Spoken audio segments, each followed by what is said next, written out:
Hello, I'm Niki Johnson and I'm a percussionist, composer-performer and Master of Research student at Monash University in Australia. I'm based in Sydney, New South Wales, and I'd like to pay my respects to the Gadigal of the Eora Nation, who are the traditional custodians of the lands I live and work on. I acknowledge that the Indigenous people of this land have been practicing their art and culture for tens of thousands of years. I'm extremely grateful to be able to share my research with you all as part of the Transplanted Roots Festival. My presentation is called Sea of Fragments, the Instrumentality of Sculpture, and I'll be discussing the collaboration between percussionist, sculptor, and material. These types of collaborations can lead to contrasting individualized bodies of work focused on a respect for and exploration of physical material. These works can lead to innovations in percussion sculpture collaborative forms, as well as engaging performance models focused on haptic, gestural, and spatial movement. Percussion, sculpture, and material collaborations serve to expand the field of music and shape the future of contemporary percussion through an incorporation of sculpture and visual art into the percussion practice. I'll discuss two of my percussion sculpture works as case studies.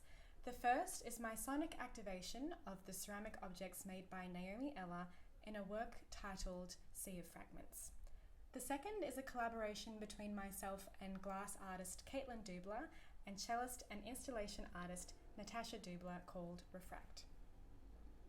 So first, Sea of Fragments. This work was originally created by Naomi Ella, who is an artist based in Naarm, Melbourne. The work is a series of hundreds of ceramic objects made by Ella over the past 2 years.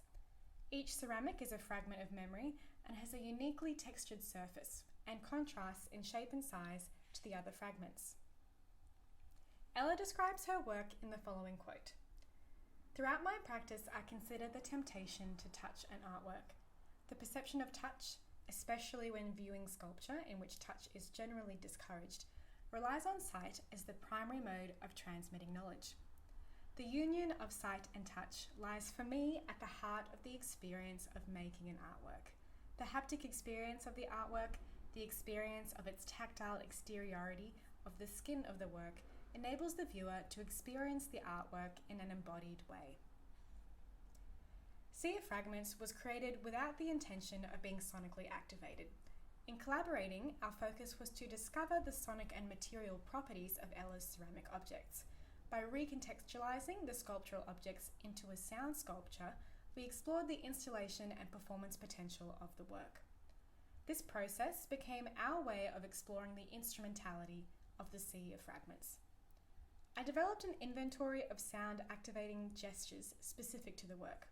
These techniques came to be scraping, rotating, rolling, scratching, tapping, rocking, dropping, dragging, tilting, rubbing, gliding, and ruffling of the ceramic objects against each other and against the concrete floor. The structure of the live performance sees a single percussionist move the ceramic pieces across a concrete floor using the above gestures. The affordances of the ceramic material dictates the gentleness or force of the performer's movements. These affordances are the weight, surface texture, and shape of each piece, and their location in relation to each other. On the 28th of March this year, 2022, I performed a gallery activation of Sea of Fragments at Lon Gallery in Melbourne, Naarm. Ella selected a series of her ceramic pieces for the gallery space, and I performed a 12-minute musical activation of the work. I followed a simple route through the gallery in order to sonically activate all the ceramic pieces in the space. The Lon Gallery is located on a busy road in Melbourne, so in this performance, tram squeals and car noises from outside the gallery become interwoven with the sounds of the ceramic objects against the concrete floor. Here is an excerpt from the performance.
The performance and installation calls to our attention the power of the material of the objects themselves, the material of the floor, and the performer's role to facilitate the object's movement through space. This reflects political theorist and philosopher Jane Bennett's notion of thing power. As she states, thing power gestures towards the strange ability of items to exceed their status as objects and to manifest traces of independence or aliveness.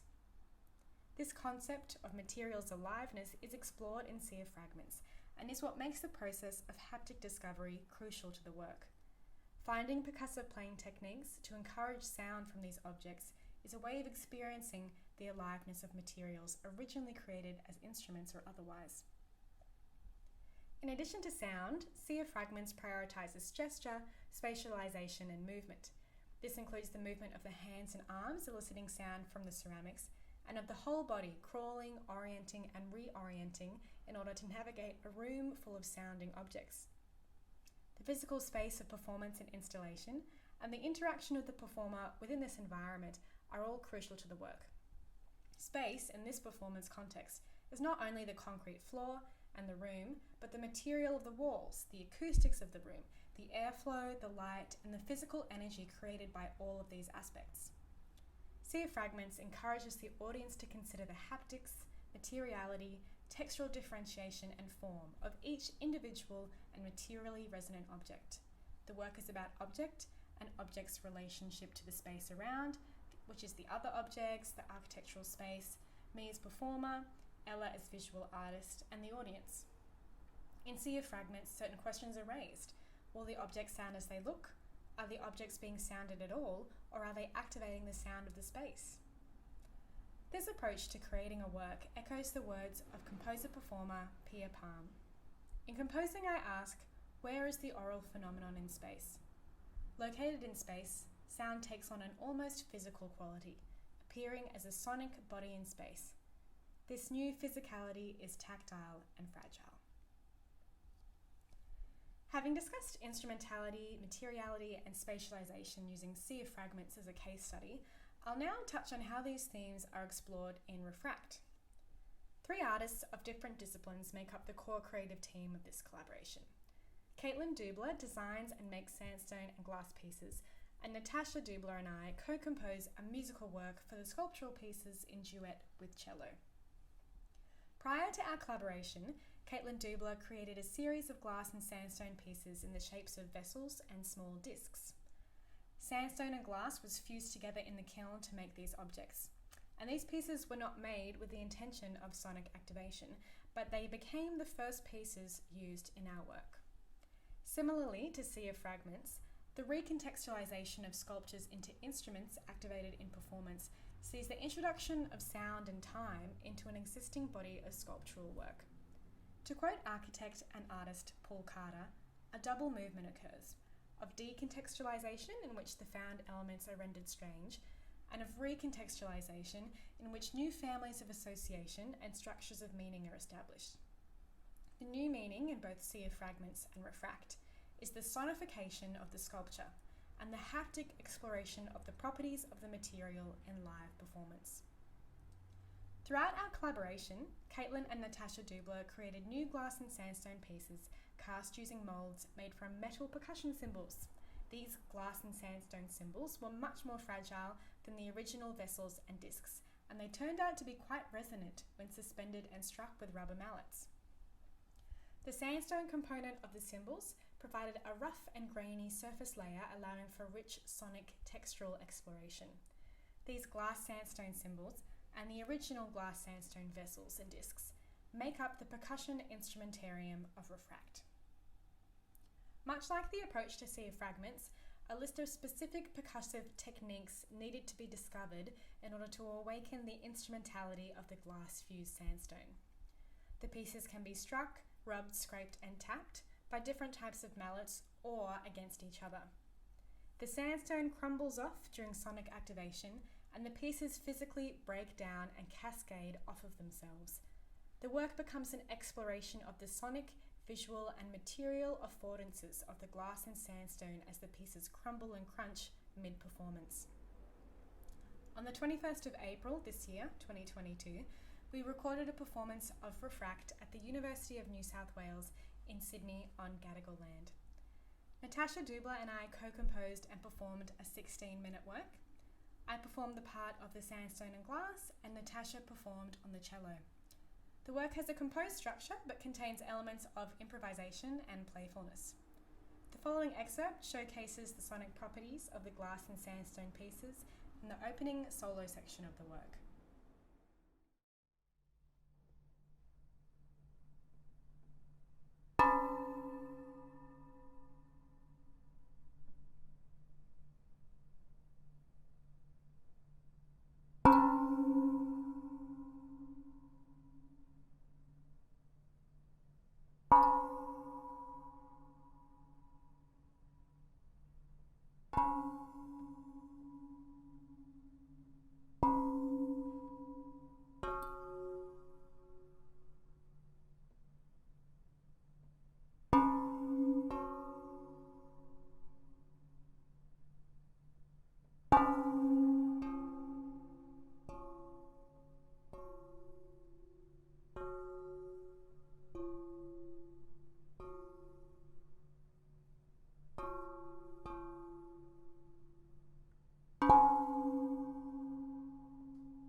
We were reminded of the fragility of the glass throughout our collaboration, as any small mishandling of a delicate piece led to a breakage.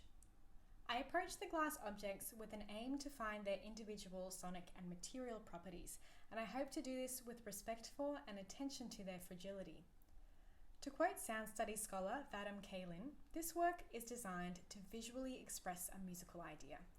It is conveyed through the unity of the instrument's sculptural form and the sounds it produces, and this unity would become all the more evident if listeners were to explore the way the instrument is played. The fragility and delicacy of the cymbals, when juxtaposed to the dense and strong vessels and discs, portrays the diverse properties of the materials when fused together in different ratios. This juxtaposition is explored in performance, where I apply a lot of force to produce crunching and scraping sounds of the disc pieces, but delicately tap and scrape the cymbals. Here is another excerpt from the recent performance of Refract. This example showcases the duet between the sandstone and glass discs and the cello.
multi-sensory cultural exchange between music, gesture, sculpture, and material serves to enrich the broader percussion practice. Sea of Fragments and Refract are interdisciplinary collaborations and conversations between artists of different disciplines who have a shared interest in the vibrancy of material, sound, and sight. These works investigate the sonic activation of sculpture, the properties of material from a percussionist and visual artist point of view, and curious performance practices existing in the liminal spaces of sculpture, percussion, and performance. Sea of Fragments and Refract and the Sculpture Percussion Material Collaborative Practice enables an exploration of percussive playing techniques, creation of live performances focused on gesture and movement as sound making, and serve to expand the field of percussion into the realm of sculpture.